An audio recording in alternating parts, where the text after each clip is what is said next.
The Seahawks have a long history of success with undrafted free agents under the leadership of John Schneider and Pete Carroll. Which undrafted rookies might have a shot to make the team after 2 preseason games? Rob Rang and I are going to be breaking it all down on our Tuesday edition of Locked On Seahawks. You are Locked On Seahawks, your daily Seattle Seahawks podcast. Part of the Locked On Podcast Network, your team every day.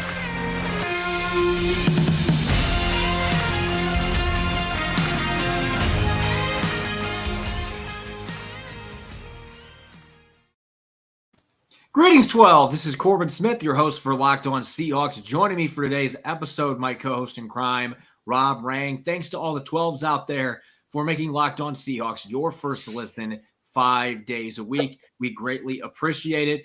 We're now done with training camp. The Seahawks have a few practices left in the books before their preseason finale, but the final open training camp practice was on Sunday. So we're going to be dishing out our annual training camp awards and taking a look at some veterans that are on the hot seat heading into Friday's preseason finale in Dallas. Without further ado, let's get to it. Now for your lead story here on Locked On Seahawks. The Seahawks have a lengthy history of success with undrafted free agents under John Schneider and Pete Carroll. We've seen Doug Baldwin, Jermaine Kearse, Poona Ford, Brian Monet. You can continue to throw names out there, but the Seahawks have had numerous undrafted gems that they've been able to find that have become key contributors for their football team during the most successful decade in franchise history.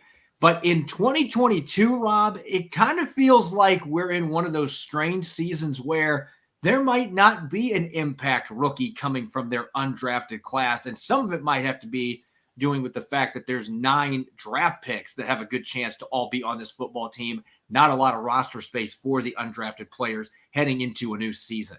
Yeah, that's an excellent point, Corbin. And it's a lot easier to make this team as an undrafted free agent when you have a rookie draft class like last year, only 3-man draft class. And so Jake Curhan wound up making the club as undrafted free agent at Cal, and obviously he wound up becoming a starter at the right tackle position. I still think that a player like Vi Jones, the athletic linebacker that you and I have both gushed about, for a couple of months now, I still think that he's got a pretty good shot at making this club as an undrafted free agent, not only because of his own athletic ability, but because we've talked about that linebacker is a position of concern for the Seahawks. I still really, really like the depth at the safety position as well. Bubba Bolden, a kid from Miami who I thought was a candidate to possibly make this team as undrafted free agent. Of course, he was one of the players that Seattle just released, but I look at guys like Joey Blunt, like Scott Nelson, Deontay Williams. I mean, all 3 of those guys were big-time players at the collegiate level.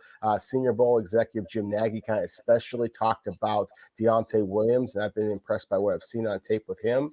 And then if we're going to be talking about positions of concern, positions where Seattle might have to, kind of juggle things a little bit, we've talked about Samarius Gilmore a little bit, and I've been impressed by what I've seen from him as well. I think that guard is a position of strength for the Seahawks right now, but at the same time, I also think that allows them to be very, very creative.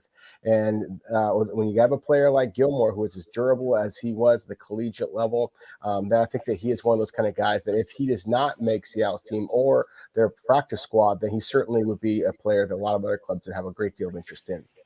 There's a lot of players in this undrafted crop that I think Seattle would love to keep around on their practice squad. What it really boils down to, are any of these guys good enough to make this 53-man roster? And I would agree with you. Vi Jones would be atop my list. I do have some concerns with him moving exclusively to outside linebacker. Not that I don't think he can play that position, because he'd already shown on the practice field that he can. In one-on-ones on Sunday, he beat Jake Curhan off the edge in one-on-one drills on what would have been a sack and showed off his speed. He had 6 sacks at NC State last year. So if you can grow him into that body, he's only 225 pounds, but he's 6'2", almost 6'3". If you can add another 15 pounds of muscle to that frame, he could eventually be a contributor for you as a situational pass rusher, and he's a very good special teams player. So Yes. That gives him an opportunity to make this football team, especially with the lack of depth that they have at linebacker. I would also agree with you on Samarius Gilmore. He's number 2 on my list as far as players that have a chance to make this team, and a lot of it has to do with Damian Lewis's injury. It doesn't sound like he's going to be out very long based on what Pete Carroll has said, but they're going to be cautious. They don't want to rush him back from an ankle sprain. So you might open the season needing a little extra depth at guard. And Samarius Gilmore is a player that played like 1 million snaps at Georgia State, comes into the NFL with a ton of experience. So he's somebody they might be able to plug in that can provide them some insurance at the guard position early in the season, maybe ends up on the practice squad down the line when Damian Lewis is healthy. But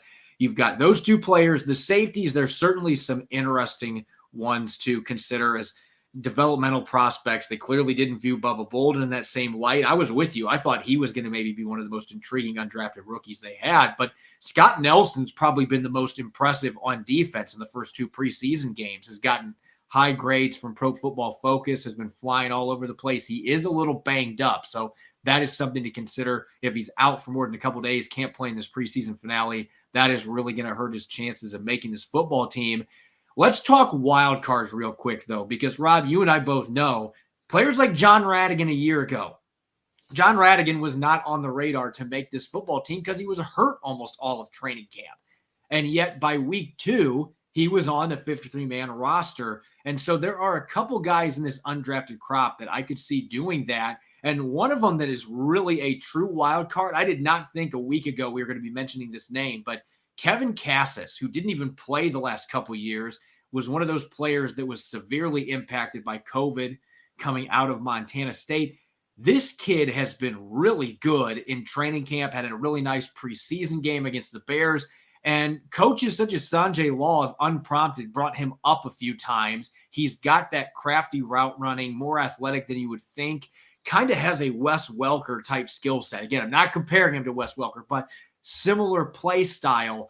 And with the fact that a lot of the other receivers that are battling for a roster spot have been up and down, somebody like Cassis that has been consistent in the preseason now suddenly might be a name to keep an eye on. Well, I absolutely agree with you. I think that wide receiver, just because of the big names ahead of Kevin Cassis, that is going to be as difficult of a position group to crack as an undrafted free agent as I think that there is on this roster. That said, I think Cassis has been as consistent as any of the receivers not named DK Metcalf and Tyler Lockett. I mean, he's been terrific. And as you mentioned, the route running, the hands during this game against the Chicago Bears, when basically everything looked ugly for the Seahawks, Cassis was one of the real bright spots over and over again. There was one catch in particular where he caught the ball, recognized that he was going to be tackled quickly, and dove ahead to just maximize the amount of yardage that he could possibly get. That's a really savvy football play that you don't necessarily associate with a guy that, as you mentioned, has sat out the last couple of years due to COVID. So I think that Cassis has absolutely impressed people, and so he definitely qualifies as somebody that I don't know if he makes the roster, but I think that very much on the practice squad, and I think that it's in the conversation. And like you said, Corbin, I don't think that any of us would have been anticipating we'd be talking about Cassis at this point in the season.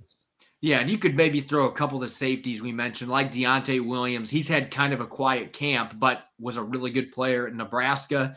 Our friend Jim Nagy touted him as the sleeper to watch in this group, so maybe that's a player that could be a wild card going into this preseason finale. Nonetheless, it doesn't feel like this is a undrafted rookie class that's going to have 2 or 3 players that are going to make this 53-man roster, even with all the departures that Seattle had. A big part of it is that huge rookie class they've got coming in draft-wise, and the fact that a number of those players look like they're going to be ready to contribute right away. Still, it would be a bit of a surprise if not at least one of these guys makes this football team. You would think one undrafted rookie is going to find a way to crack the roster, and I think you and I would agree right now, Vi Jones, just based on the linebacker depth, Tyreek Smith being banged up, him playing outside linebacker, that might be your one guy that has the inside track to making this football team, and Gilmore being a close second with the Lewis injury and just needing a little extra depth at guard. We'll see what happens. Training camp is officially in the books. We're going to get to our annual training camp awards coming up next here on the Locked On Seahawks podcast.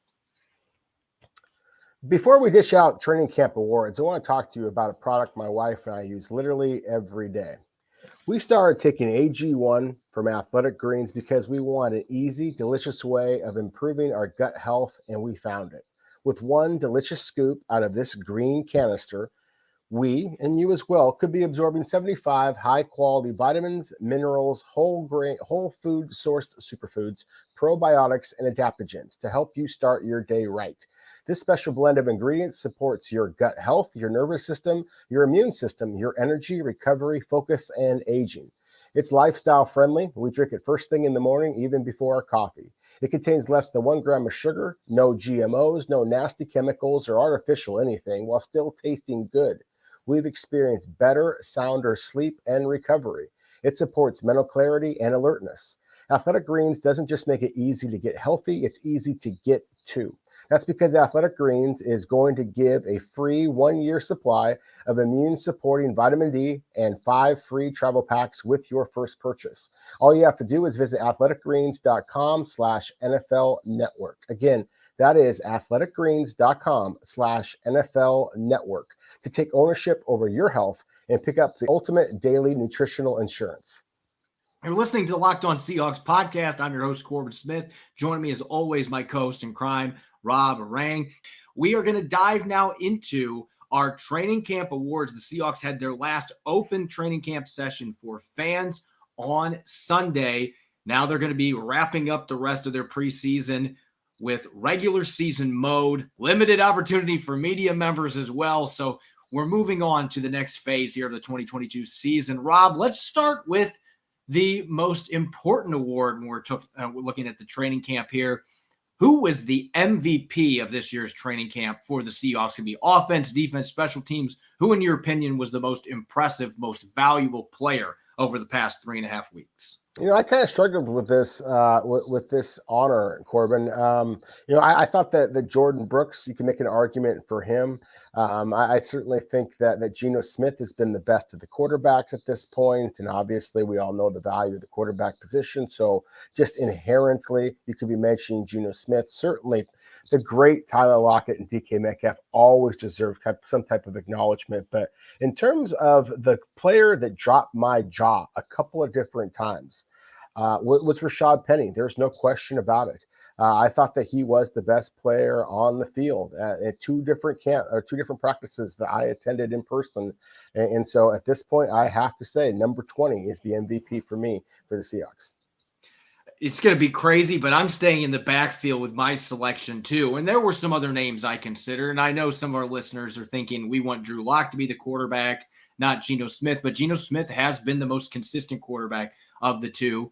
Consider Tyler Lockett because he's been great as always. A few defensive players that were included in my thinking. But I'm actually going to go with DJ Dallas for this award because when you look from day one until Sunday's practice, I don't know that there has been a player that has been more consistent putting together highlight reel plays, not just as a runner, but as a pass catcher making an impact on special teams. You add in the fact that he's been one of their best players in the 2 preseason games as well. And really, it's just the fact that this kid has improved in every facet of his game. And I had a chance to talk to him before Sunday's final open training camp practice. And he said the biggest difference is his eye discipline. And you can see that with the way he's running the football. He's seeing those creases develop earlier because he has the mental side of the game pre-snap down. He knows what gap alignments the defensive line is in. He can cancel out certain gaps depending on the run call. He knows where the linebackers are at. So he has become a true student of the game. He's a little quicker, a little faster to go with that. He's running like Chris Carson. He's emulating his mentor out there with Carson now being retired.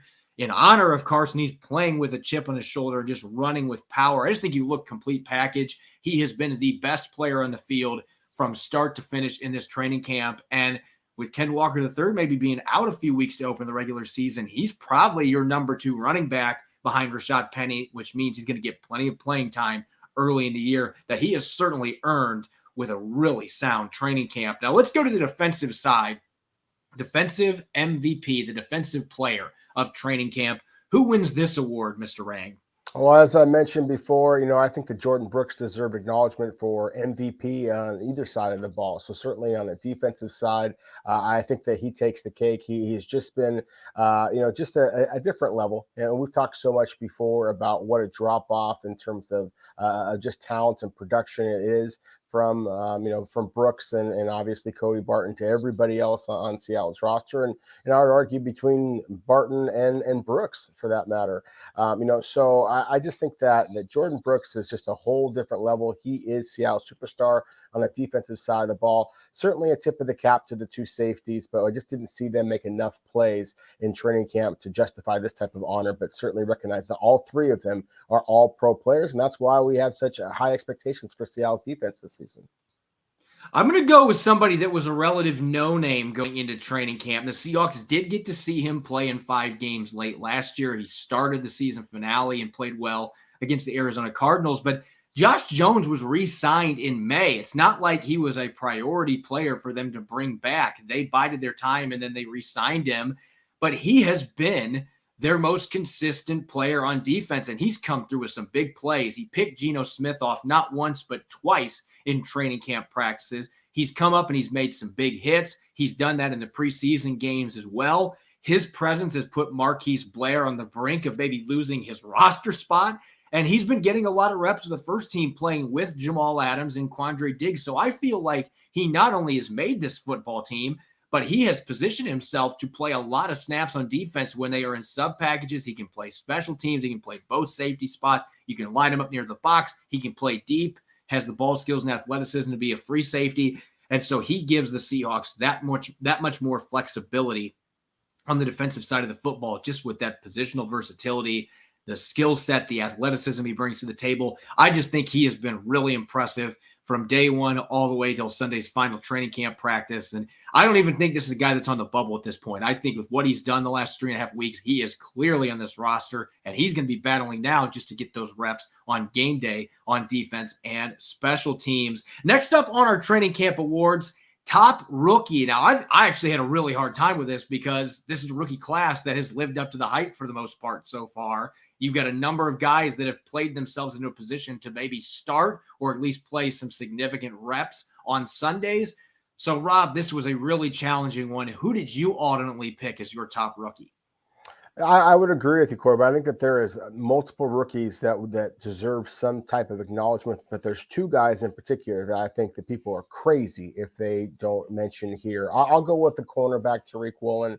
We talked about him so much. I'm not going to spend a lot of time talking about just how impressive that he has been, but you've mentioned a couple of times the preseason games here with some of your picks, and I would agree with you. By the way, DJ Dallas, and Josh Jones. I think if you took off their jerseys and just evaluated these players with no number on them, then they have been as impressive as the I2 selections, Rashad Penny and Jordan Brooks. I 100% agree with you.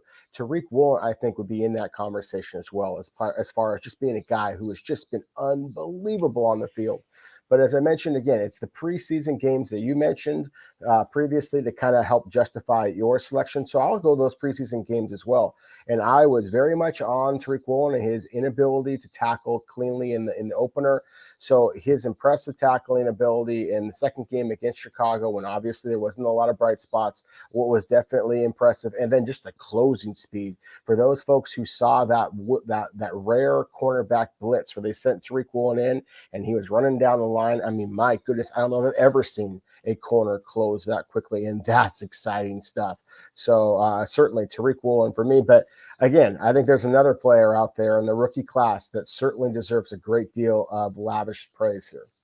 I think there's a couple of them that I could pick here because there's been 3 or 4 draft picks that have been really good in training camp. And if this was a week ago, I might have gone with Derek Young, in part because he was your final draft pick. He was the 233rd selection in the draft, but he was the more consistent, more productive receiver going against Bo Melton, who was picked 4 picks earlier than him, but had a really quiet preseason game against the Bears. That was not the case for Abraham Lucas, and he started slow just because he was playing with the second string offense, but he was playing well with that second string unit, started to get some opportunities with the first team unit, and he has been the most impressive rookie for the Seahawks in the preseason games, and that carried a lot of weight for me. When you have 4 pancakes in the run game, and that was not known as a strength for him, that was a big question mark coming into the league, coming out of Washington State, for him to be that productive, play with that nastiness, with that edge in the run game, that is really exciting for the Seahawks. He's been excellent in pass protection as expected as well. So I think when you're looking all around play, he has been the most impressive rookie. And I would have Derek Young probably second on my list, and maybe give some honorable mention to Charles Cross. The penalties obviously have been a big issue, but when he hasn't been getting flagged, he's been extremely impressive as well. But to me, Abraham Lucas has been the most impressive rookie from this year's class so far. Now, switching gears to most improved, you and I actually debated this a little bit in our preparation for the show, and you had several players you were considering. Who ultimately gets this award from you? Well, it's funny because he had one of the ugliest moments of the aforementioned lost Chicago Bears. Cade Johnson, obviously anybody who watched that game knows that he misplayed that kick return, muffed it, and wound, or excuse me, the punt return, muffed it, and wound up having that go for a touchdown. At the same time, I've just been very impressed by his route running, his hands. Pete Carroll talked about Cade Johnson being a guy who was kind of, making a little bit of noise for himself. With the exception of that one misplayed kick, I think that Cade Johnson has absolutely done that, and so he certainly is one of the players that I would acknowledge has improved. You stole one of the guys earlier in DJ Dallas. I thought it was just too low hanging a fruit, but my goodness, what DJ Dallas has been able to demonstrate certainly deserves some acknowledgement here as well.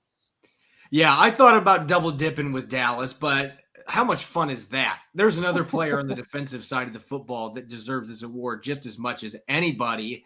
Former 5th-round pick, originally picked by the Dallas Cowboys, then was with the Lions, then the Patriots. He finally has found a home in Seattle, and that is cornerback Mike Jackson, who Pete Carroll, after Sunday's practice, said has had one of the most impressive training camps of any player in the roster. I wholeheartedly agree, because you think about all the names we've thrown out, Rob. We've talked up Kobe Bryant and Tariq Woolen. We've talked up Sidney Jones. We talked up Artie Burns before he injured his groin. We talked up John Reed after Sunday's practice.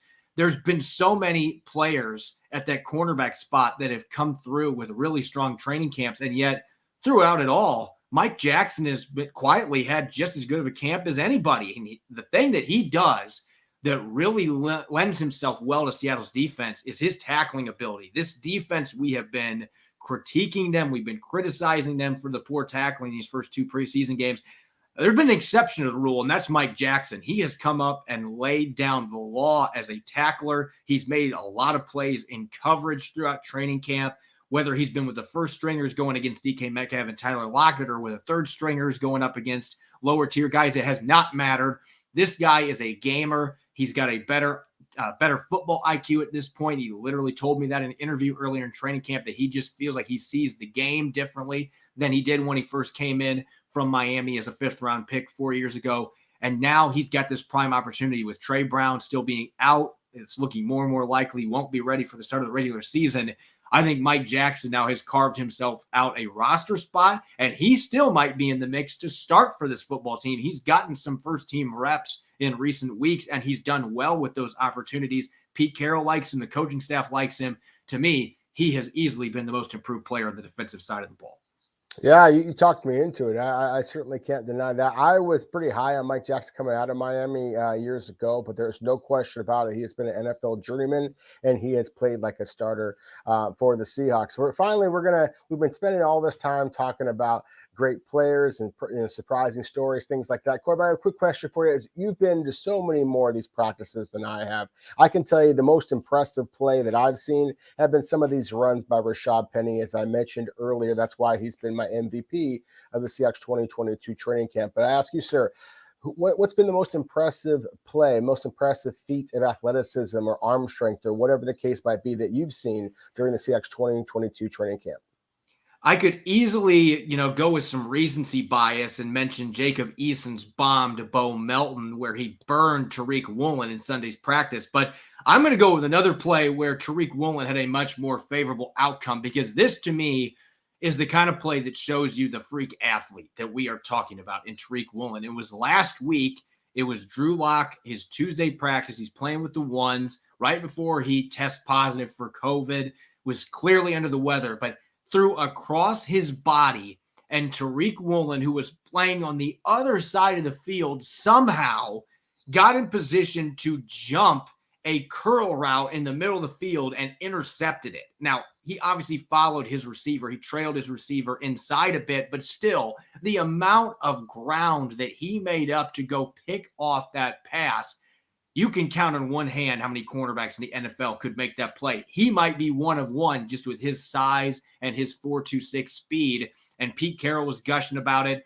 That was easily my favorite play, just because you don't see that happen very often, if ever. I can't remember the last time I saw a corner play like that and then go into the middle of the field and pick off a pass. It just doesn't happen. And so you could see the skill set. And really, that's just been one of many great plays Tariq Woolen's had in his first training camp. But that's the one, as soon as I started thinking top play, that immediately jumped to the top of my list. As we gear up for the preseason finale in Dallas coming up on Friday, there are a handful of veterans that might be on the hot seat. A few of them are players that maybe going into camp, nobody expected that they were going to be on the bubble. Rob and I are going to be breaking down 4 players, 2 on offense, 2 on defense, and 1 special teams player that are under a lot of pressure heading into this preseason finale. Coming up here next on Locked On Seahawks. As you gear up for the fall, you need the right people on your team to help your small business fire on all cylinders. LinkedIn Jobs is here to make it easier to find the people you want to talk to faster and for free. As a former site manager and current podcast host, I've made plenty of hires over the years, and LinkedIn has always been a go-to for me to find top candidates in sports media. Create a free job post in minutes on LinkedIn Jobs to reach your network and beyond to the world's largest professional network of over 810 million people. Then add your job and the purple hashtag hiring frame to your LinkedIn profile to spread the word that you're hiring so that your network can help you find the right people to hire. Simple tools like screening questions make it easy to focus on candidates with the right skills and experience so you can quickly prioritize who you'd like to interview and hire. It's why small businesses rate LinkedIn Jobs #1 in delivering quality hires versus leading competitors. LinkedIn Jobs helps you find the candidates you want to talk to faster. Did you know every week nearly 40 million job seekers visit LinkedIn? Post your job for free at linkedin.com/LockedOnNFL. That's linkedin.com/LockedOnNFL to post your job for free. Terms and conditions apply. You're listening to the Locked On Seahawks podcast. This is your host, Corbin Smith. Joining me for today's show, my co-host in crime, Rob Rang. Thanks for making Locked On Seahawks your first listen 5 days a week. We greatly appreciate it. And make sure to check out the Locked On Fantasy Football podcast for your second listen. Find the intellectual fantasy expert, Vinny Iyer, who brings over 20 years of NFL expertise and a unique angle to give you the moves no one else has. Get ready for your fantasy draft with Locked On Fantasy Football.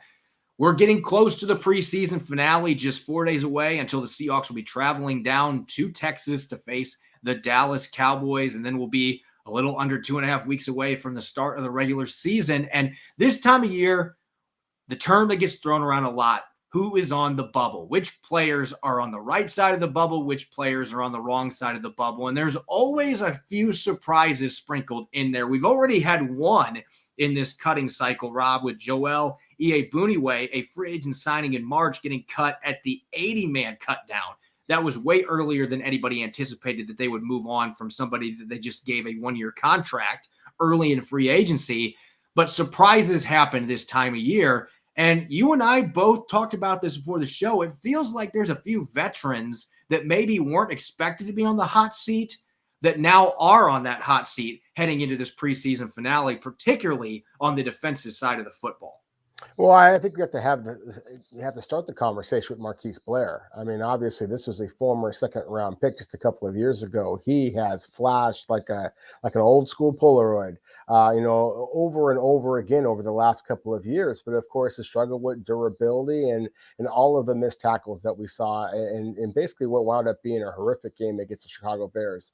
As we talked about yesterday, we don't want to pile on any one player. So I think it's important to acknowledge that besides leading the team with at least 5 missed tackles, he actually led the team in completed tackles as well, with 9 total stops, including the forced fumble, as we mentioned during the opening kickoff against the Bears. But because of the great numbers at the safety position, the talent, and the ascension of a guy like Josh Jones, as you talked about before, Corbin, I really think that there may not be a veteran on Seattle's roster that has a hotter seat right now than Marquis Blair.